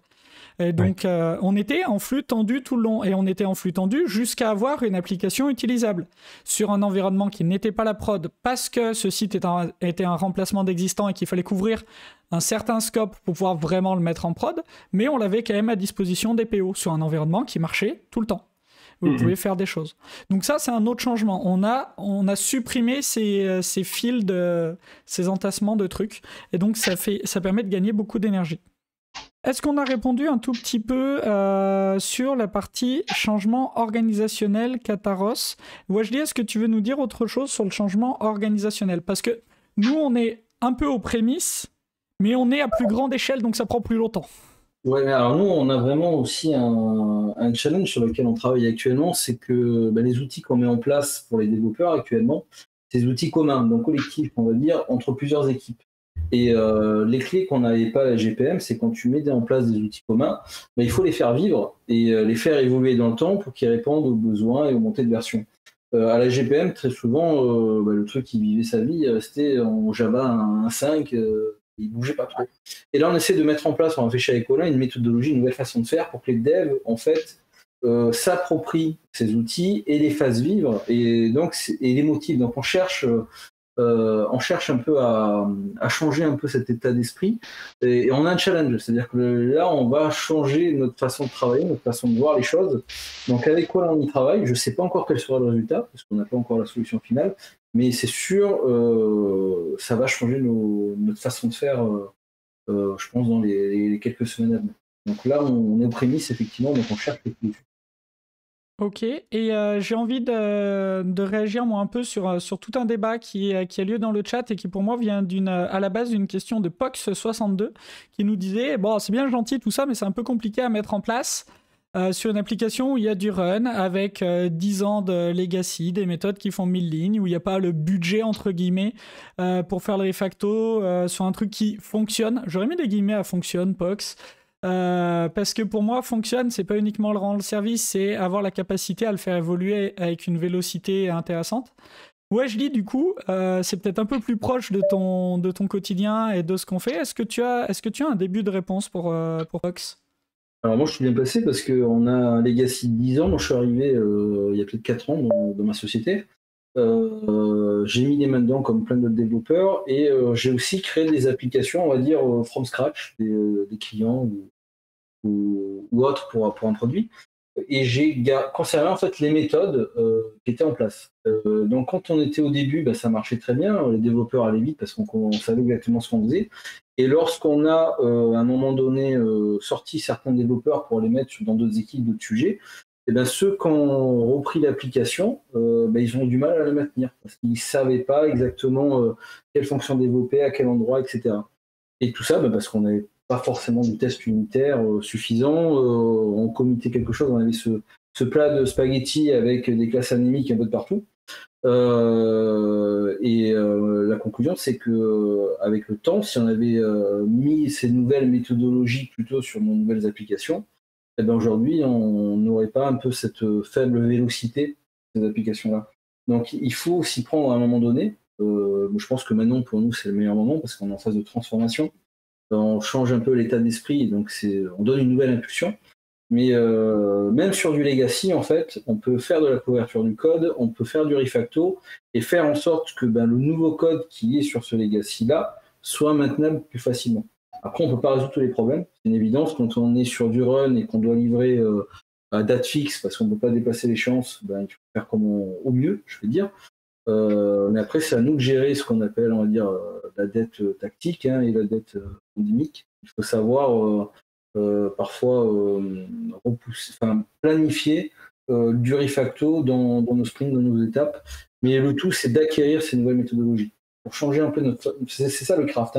C'est la qualité de code et savoir-faire. Si on ne fait pas, on ne fait pas attention à ce qu'on fait, parce qu'il faut livrer et on est un peu pressé, on ne résoudra jamais les problèmes. Et du coup, moi je serais d'accord, enfin, il y a quelque chose d'un peu compliqué à comprendre. Souvent on nous dit ouais vous êtes bien gentils les crafters, mais quand je viens aux sessions des crafters, au truc, vous faites des katas, c'est du petit code pour jouer, c'est un petit truc, on part d'une base propre ou presque propre ou machin. Moi vous comprenez, j'ai du vrai code avec des vraies méthodes, avec des vrais services qui font 22 000 lignes, avec machin. Comment je fais dans ce cas-là? Alors déjà, pourquoi est-ce qu'on va s'entraîner sur des katas? C'est exactement la même chose que les katas dans les arts martiaux. C'est des petits exercices faits pour être répétés. Un kata, c'est pas fait pour être fait une fois. C'est fait pour être répété jusqu'à ce que les skills enseignés par le kata deviennent un automatisme. Et à partir de là, quand ces skills-là seront en automatisme, c'est déjà toute cette énergie et tout ce temps en moins au quotidien, parce que ce sera automatique. Et surtout, on fait sur des katas et on apprend sur des katas parce que c'est plus facile d'appliquer ces méthodes sur du code plus petit, sur un scope plus réduit. C'est des méthodes qui passent à l'échelle sans aucun problème, ça fonctionne très bien, mais c'est plus compliqué. C'est un exercice qu'on a fait avec Wajdi sur du code de la GPM. On est tombé sur une méthode. On a dit tiens, ça peut être un bon exercice, ça nous a pris du temps. Mais toi, quel a été ton ressenti, Wajdi, sur ce temps-là qu'on a étalé sur plusieurs jours? Je ne sais pas si on a vraiment passé plusieurs jours, parce qu'on faisait plein de trucs entre, mais l'exercice a duré plusieurs jours. Est-ce que toi, d'attaquer cette méthode, qui devait faire ses 1000 lignes, non, peut-être pas, non, j'exagère, enfin bref, qui avait des problèmes, qu'est-ce que t'en as tiré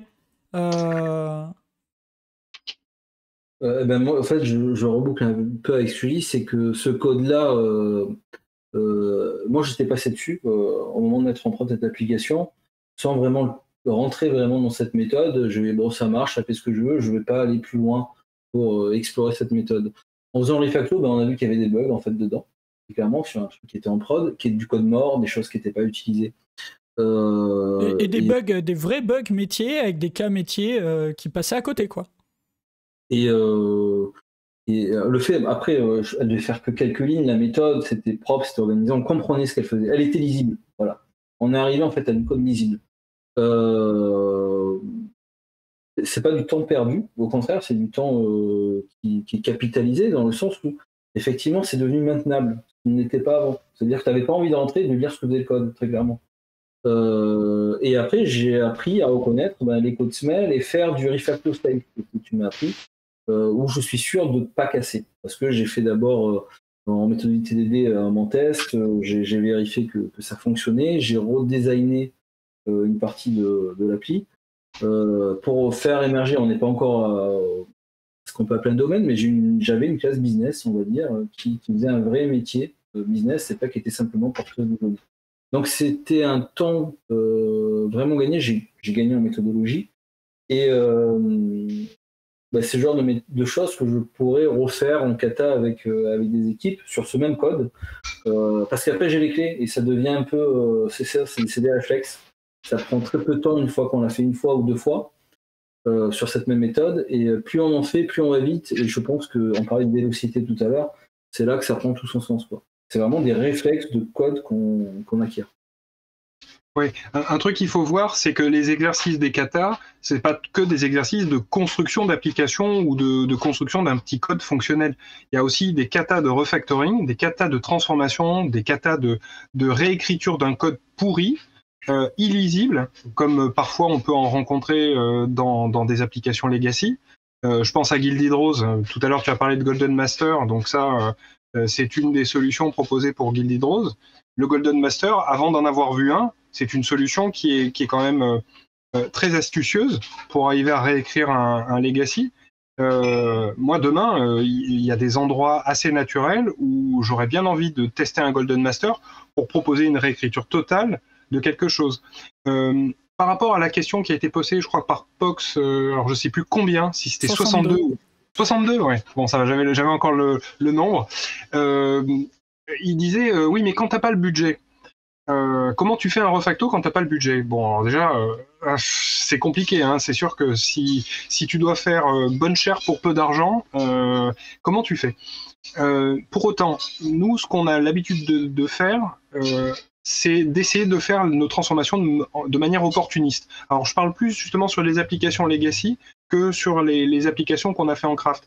Mais oui, en fait, dire que chaque fois que j'interviens sur un morceau de code, je dois le rendre plus propre après mon passage que ce qu'il était originalement. Et donc l'idée, c'est quelque part dans le coût de la transformation, et ça on comprend bien qu'il y a une transformation amenée, donc il doit bien y avoir un budget, eh bien, on essaie de faire un peu de transformation. Et in fine, ça s'améliore. Comment est-ce qu'on le vérifie? Là pour le coup on a des métriques, on utilise Sonar au bureau, et on voit effectivement une tendance haussière sur l'amélioration de la qualité de notre soft, qui va faire ensuite que les refactoring plus tard seront plus faciles à faire et on les maîtrisera mieux puisqu'on augmente aussi, ce faisant, la couverture de code.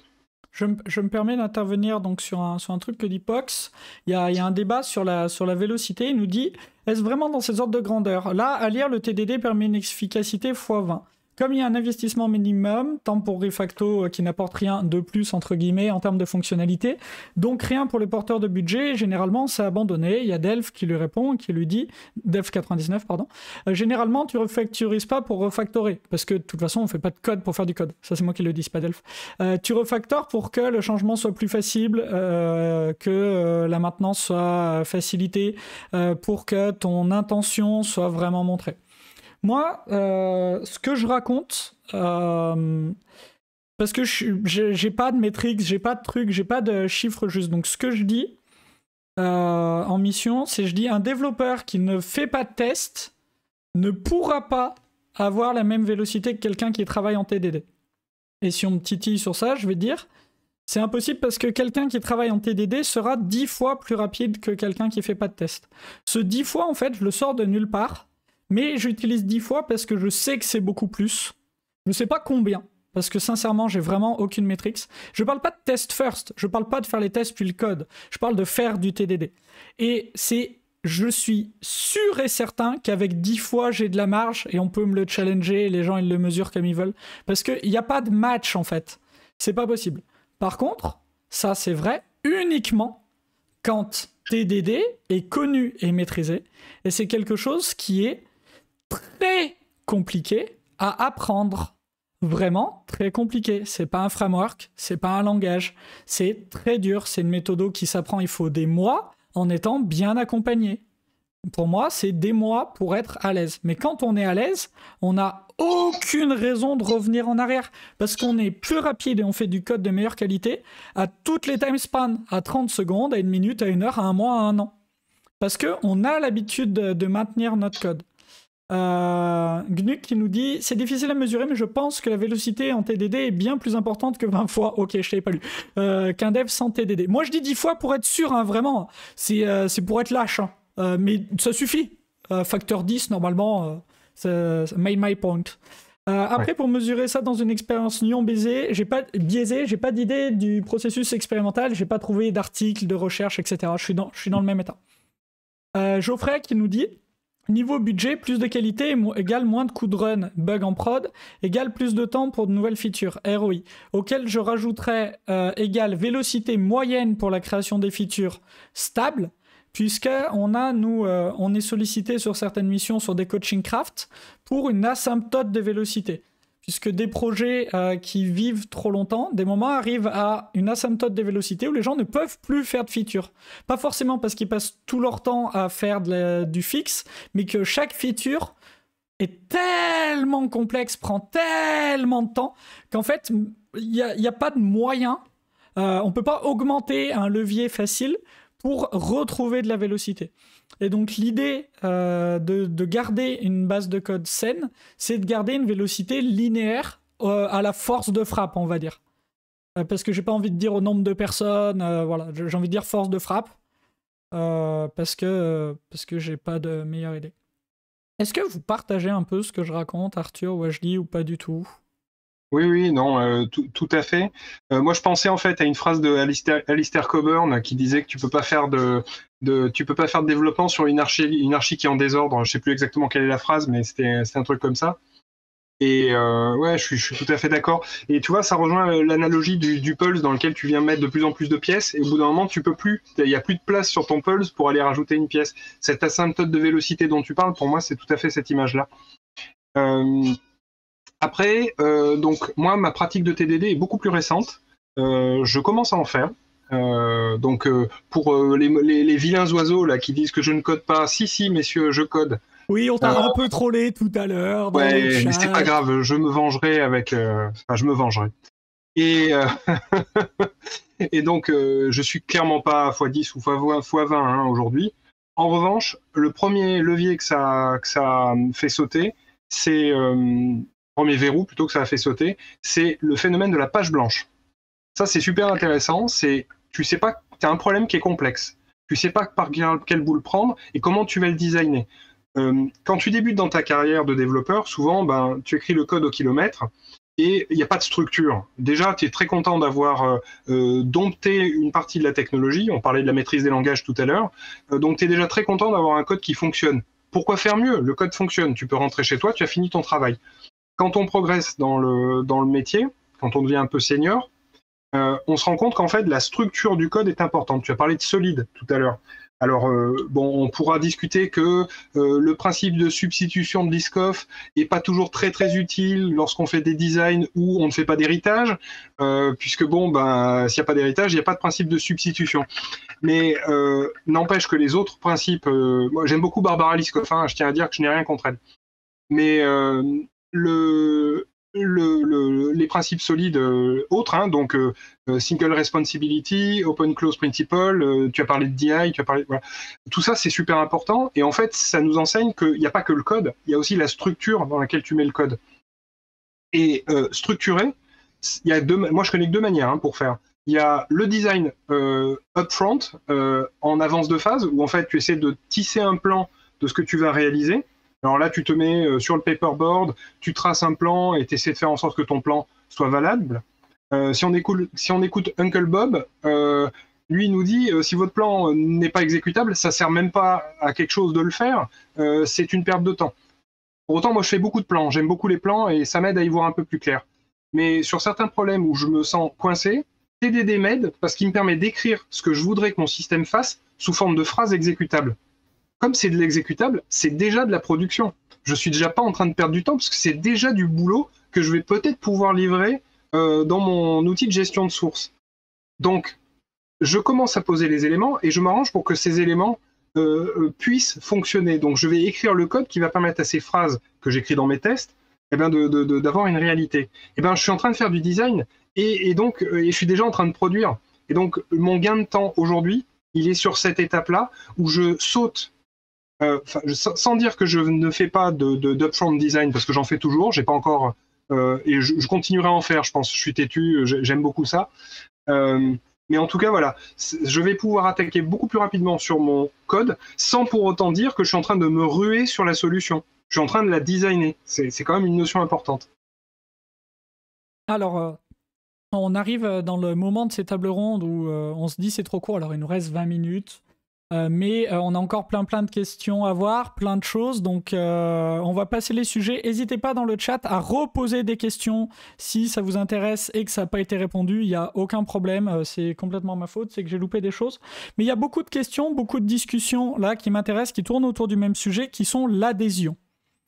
L'adhésion à ça, que ce soit dans les équipes ou que ce soit comment réussir à convaincre les décideurs, managers, marketing, etc., d'apporter ça, d'avoir un budget pour ça. Moi, j'ai envie de dire un premier truc. Alors, je ne sais pas dans quelle mesure c'est vrai, c'est quelque chose que j'observe moi, donc c'est biaisé forcément, mais j'ai l'impression que les mentalités sont en train de changer sur ça et que l'importance d'avoir du code de qualité, des méthodologies est de plus en plus compris. J'ai pas envie de me lancer dans des hypothèses que j'ai en tête et que j'ai pas forcément formalisées, de savoir d'où ça vient, mais j'observe ça en ce moment. Et attention, instant promo, c'est quelque chose qu'on observe aussi chez Hippon et c'est pour ça qu'on a lancé cette offre avec un coaching en 10 jours qui permet d'avoir un premier truc. C'est vrai qu'au début, on a dit qu'on parlerait de comment on a changé le plan à la GPM, on l'a pas fait. On a encore le temps. Mais c'est quelque chose qu'on observe de plus en plus. Il y a de plus en plus ce besoin et on a, nous, de plus en plus de clients qui sont demandeurs de ça. Donc déjà, c'est un premier élément sur lequel on peut s'appuyer.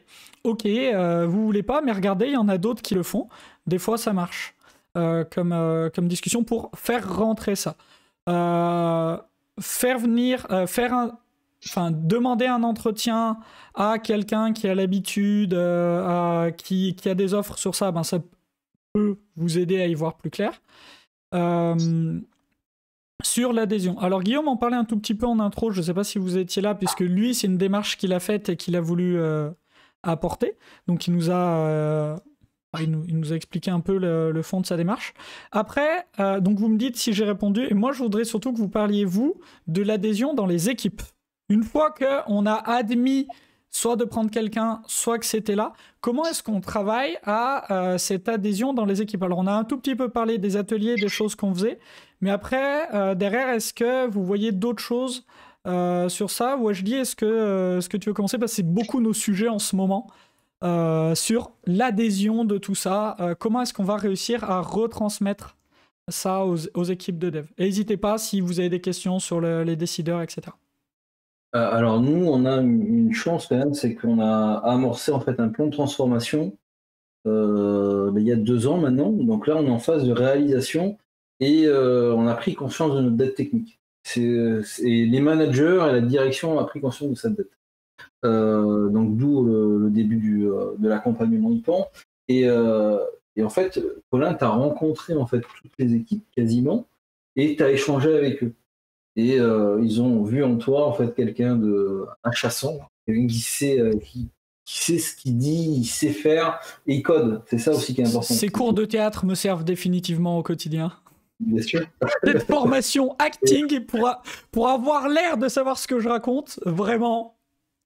Non, et puis voilà, ils avaient une problématique en fait, que tu as que tu as expliqué, où tu as commencé à mettre le doigt sur la solution. Dire, allez-y, tu les as orientés, en fait. Tu as commencé à les orienter pour résoudre leurs problèmes.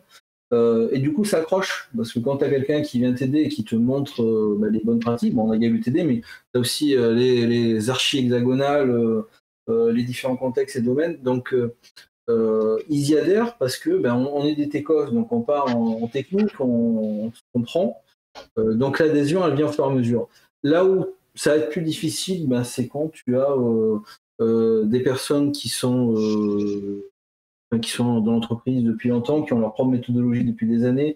C'est difficile de changer les façons de faire, c'est la conduite après du changement qu'il faut savoir opérer. Mais l'adhésion, elle vient naturellement, parce qu'on apporte des solutions à des problèmes concrets. Donc de ce côté-là, je suis assez confiant. Et après, c'est par des rituels mis en place, c'est par les katas là, qu'on met en place tous les 15 jours, c'est par des rencontres entre nous, des discussions, des échanges. Donc elle vient petit à petit l'adhésion. Ça, c'est côté développeur équipe. Après, tu as le management qui doit adhérer dans cet accompagnement. Et ça, on a de la chance, c'est qu'on a su identifier nos problèmes, identifier notre dette technique, et on a mis en place un plan pour la résorber. Donc voilà, ça se fait naturellement chez nous, je vais dire. Ok, et c'est intéressant parce qu'on a une question dans le chat qui va nous permettre de rebondir sur l'adhésion, etc. Un certain Mathieu SB, dont nous garderons l'anonymat, qui dit de mon point de vue, comment porter les sujets TDD, DDD, Craft quand on est soi-même en train de les apprendre? Et donc, est-ce que ça nous permet pas de rebondir justement, Arthur, sur l'adhésion dans les équipes, dans ton contexte, peut-être redonner un tout petit peu le contexte dans lequel est Mathieu aujourd'hui, expliquer un tout petit peu la question et comment ça peut, comment ça apporte de l'adhésion ou pas, d'ailleurs. Comme Boiron est en train de monter en puissance sur ces nouveaux types de projets, on a construit une core team qui s'occupe des produits digitaux, du développement des produits digitaux. Et Mathieu fait partie de cette équipe-là. Donc Mathieu, il travaille chez Ypon, c'est un de tes collègues. Voilà. Et c'est un jeune garçon, plein d'avenir, brillant, qui est allé à DDD, le chanceux. Et donc, en fait, il intervient avec nous. Et Gnuc nous dit, ah bon, c'est sur plein d'avenir, brillant ou jeune garçon? Précise. Pardon. Désolé. Et donc Mathieu intervient justement en pair programming. C'est lui qui fait du pair programming avec l'une des équipes qui travaille sur ces produits digitaux. Et Nolwenn nous demande en fait, on bénéficie d'un socle monté par un crafter patenté, mais quelque part, il est maintenant dans les mains de gens qui n'ont pas ton expertise, ton savoir. Et donc, parfois, il y a un principe de réalité qui s'impose, c'est mais comment je travaille avec ce machin? Et donc, effectivement, la question de Mathieu, c'est une question terrain, c'est-à-dire, comment est-ce que je m'assure de rester au même niveau de qualité que ce qui a été écrit initialement quand j'ai pas moi-même les compétences. Et donc, effectivement, les solutions dont parle Wajdi, je pense que c'est les bonnes. Nous, quelque part, ça s'impose à nous dans la mesure où maintenant on a des produits écrits en mode craft et il va falloir maintenir ce niveau-là. Donc on n'a pas le choix, il faut le faire, sinon nos produits craft, ça va devenir du legacy. Et c'est pas le but du tout, puisqu'ils sont au contraire en pleine croissance. Et donc il faut maintenir la vélocité dont on parle depuis tout à l'heure. Donc c'est vrai qu'il y a une obligation finalement à former les équipes, à partager le savoir, à faire du pair, à faire de l'onboarding, à faire en sorte que les gens comprennent ce qu'ils sont en train de faire avec les outils qu'on leur met dans les mains. Et donc, normalement, semaine prochaine, je vais faire un peu de présentation de TDD, DDD pour m'assurer que justement tout le monde comprend bien comment ça doit fonctionner.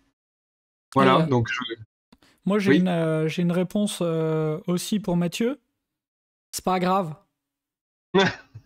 Non, mais c'est pas grave. Oui, les choses vont changer. Oui, les projets doivent passer de main en main. Oui, les projets doivent continuer à vivre.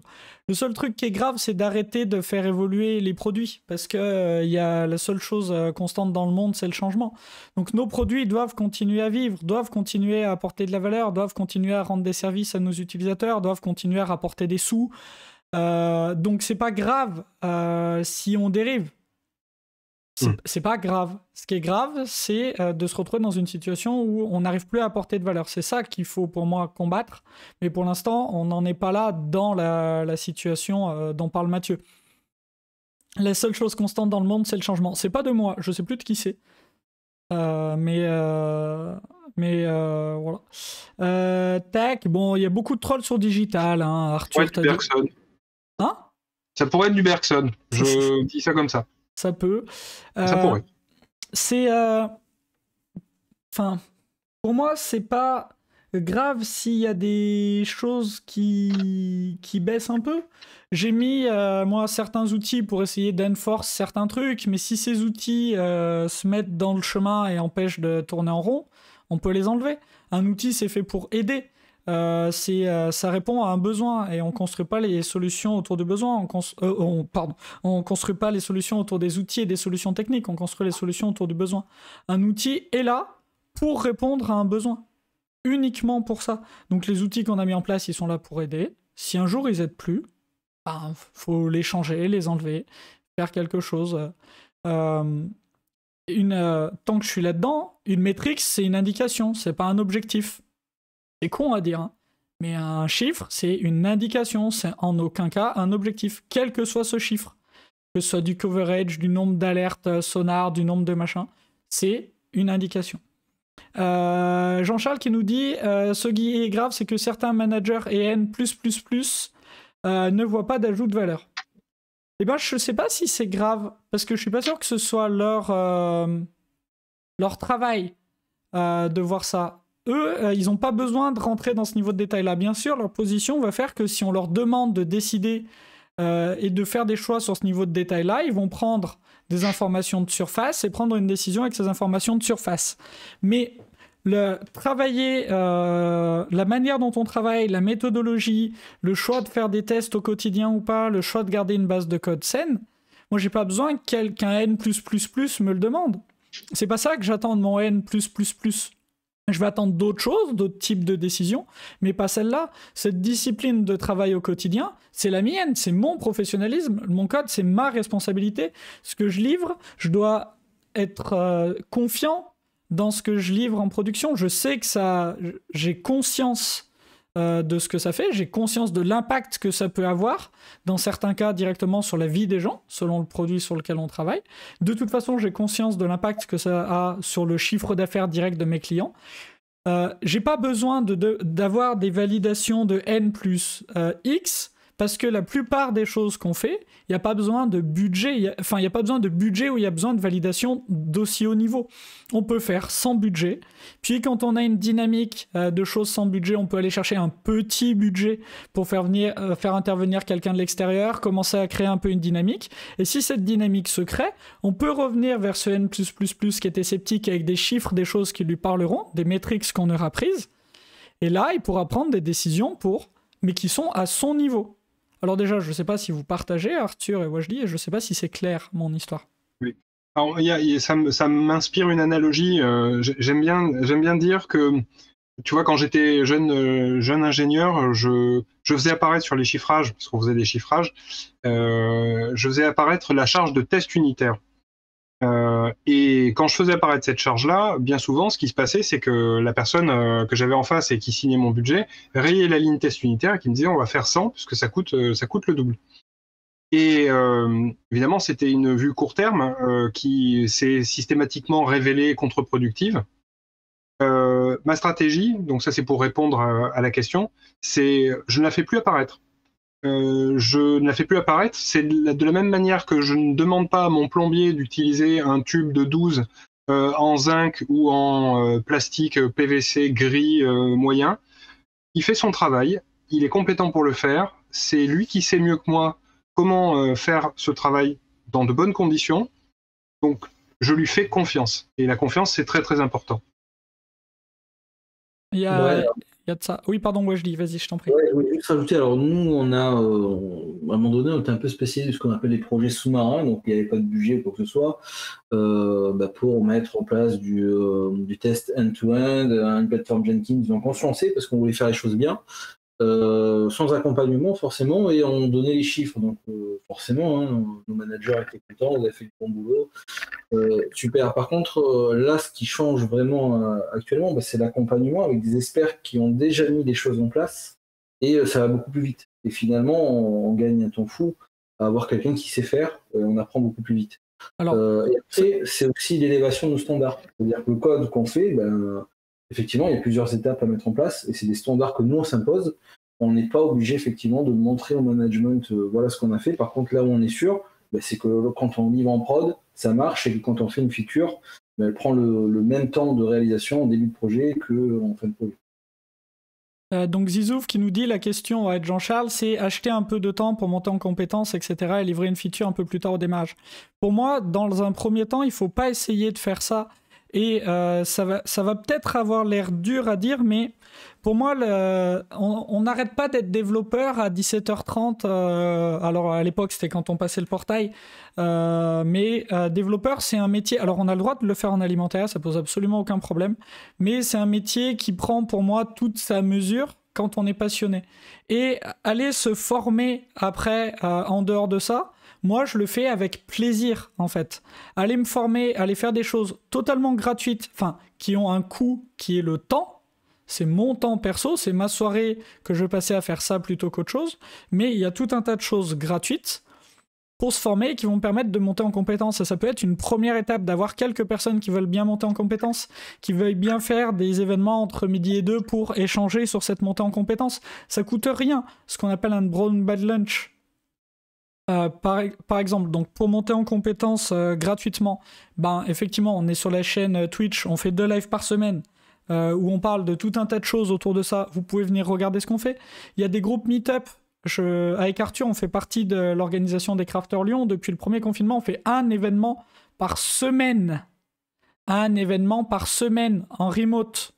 Donc vous pouvez venir et vous allez avoir plein de gens qui vont, avec grand plaisir, partager tout ça, toutes ces compétences. C'est du temps. Oui, ça a un coût, c'est du temps. Mais ce temps, je pense qu'on peut le trouver parce que ça fait gagner un tel confort du quotidien. Prendre ce temps plutôt que de passer ses nuits à essayer de réparer des bugs et ses week-ends à faire des maps parce qu'on est obligé de faire les maps le week-end parce que ça arrête le service. Moi, c'est rentable de prendre du temps pour apprendre ces choses-là et me libérer après l'esprit et me libérer du temps sur mon quotidien. Les bons et les mauvais codeurs. Ouais, bon, j'ai dû dire le bon et le mauvais codeur. Ouais. Le temps, c'est une richesse. Je suis d'accord, Tobiche. Et pour moi, c'est quelque chose d'assez juste, le temps, puisque on sait tous pas trop combien il nous en reste. Et donc, c'est effectivement la seule chose, c'est qu'est-ce que je choisis de faire du temps que j'ai. Donc oui, c'est une richesse super importante. Mais moi, je préfère choisir de prendre 2 heures, 4 heures dans ma semaine sur mon temps perso pour aller me former, monter en compétences, plutôt que de prendre ces 4 heures pour me battre à essayer de faire marcher un framework, à essayer de faire marcher un truc qui a juste rien envie d'entendre, à essayer de faire du TLS 1.2 sur du Java 6, à essayer de... Voilà. Ça marche pas. Si, ça finit par marcher. Mais je crois que tu viens de citer Gandalf quand même. Hein. Je voulais absolument le dire. C'est possible. C'est possible.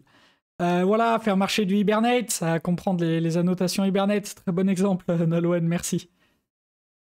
Les entreprises ne pourraient-elles pas se donner ce temps en vue d'un gain futur et mieux budgéter leur formation? Écoute, tu as autour de la table 2 personnes dont les entreprises ont choisi de faire ça.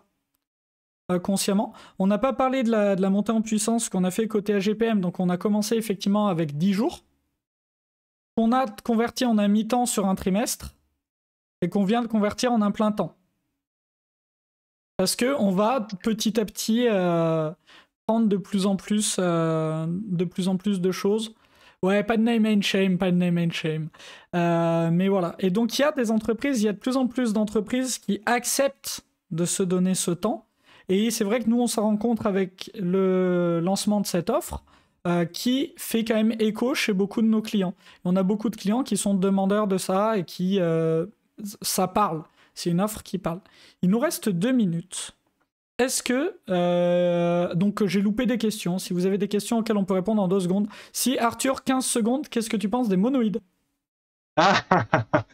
J'en pense que si c'est pour parler d'eux sans un facteur, une applicative et tout ça, ça ne sert à rien. Mais sinon, les monoïdes, c'est très très bien parce que c'est composable et j'adore ça. Très bien. Et il nous reste 1 minute pour faire la petite conclusion de ce live. Est-ce que vous avez un dernier truc que vous vouliez dire et qui n'a pas été dit? Il y a tellement de choses qu'on n'a pas dites sur les valeurs du craft, ouais, on les a abordées un peu en filigrane, mais par contre, c'était super intéressant. Moi, je suis très très content de m'être prêté à cet exercice-là. C'était assez génial. Ouais, alors moi, il y a un truc qui m'a le plus marqué, en fait, finalement, avec la rencontre que j'ai avec Colin, c'est que on pouvait voir avant dans une entreprise le développeur comme quelqu'un qui produit du code, qui doit livrer, qui va vite, une petite main, entre guillemets. C'est un peu la vision qu'on peut avoir dans certaines entreprises. Et en fait, le craft, il a vraiment recentré, on va dire, la valeur ajoutée sur notre métier au service de nos clients ou de notre métier propre. Et en fait, on redore un peu notre métier. Et la qualité de notre code, c'est la base de tout pour moi. Donc, c'est ce que m'a fait prendre conscience Colin depuis ces quelques semaines ensemble. Eh bien, merci beaucoup. Les agents de la transformation. Alors, malheureusement, je crois que si Axel, tu es encore dans le coin, si tu peux nous annoncer le calendrier, parce que j'ai rien sous les yeux, il n'y a rien de calé, on sait même pas quand est le 2e live de cette semaine, enfin, on est bien copains. Est-ce que, messieurs, vous voulez qu'on fasse un rôti dans le chat pour avoir un peu l'avis de tout le monde, ou ça vous embête et on n'en fait pas? Moi, j'ai aucun souci. Oui, pourquoi pas. Alors, chat, est-ce que vous pouvez nous donner une note de 0 à 5 sur l'investissement du temps? 0, vous avez vraiment perdu votre temps et vous demandez ce que vous faites là. Du coup, fermez l'onglet. Et 5, c'était vraiment très très cool. Vous avez passé un super moment. Et n'hésitez pas à mettre votre note dans le chat pendant qu'Axel nous met tous les liens et tout. Qu'est-ce qu'il est bien, Axel. Voilà, sur ce que vous avez appris. N'hésitez pas à mettre des notes basses parce que nous, ça nous intéresse beaucoup pour améliorer tout ce qu'on fait. Il y a un after quelque part. Moi, non. Parce qu'on a fait l'after hier déjà un peu. On a été sage, mais je suis arrivé à la fin. Ah, dommage, Falindir. Tu auras le replay. Hein. Il y a tous les replays qui sont disponibles. Allez, 4, mais j'en ai pas assez vu, sinon ce serait 5. Ok, bah écoutez, on a des très bons retours. Messieurs, il me reste à vous remercier. Mathieu veut s'inviter chez Arthur pour faire l'after. Ouais, mais alors il faut passer par les égouts pour pas se faire attraper. Quel sera le prochain live? En fait, pourquoi on peut pas l'annoncer? Parce qu'on essaie de faire beaucoup de tables rondes sur ce mois de février justement pour le lancement de cette offre de Level Up Craft. Et on est dans le paperwork pour une éventuelle autre table ronde cette semaine. Donc tant qu'on est dans le paperwork, on sait pas si c'est cette semaine et donc on a une table ronde ou si on fait un petit live vite fait. Voilà. Non, semaine pro, on a 2 à 3 lives de toute façon. Dès que le paperwork est réglé, on vous annonce tout ça. Axel est au taquet. Mais voilà, on est juste là-dedans. Merci beaucoup.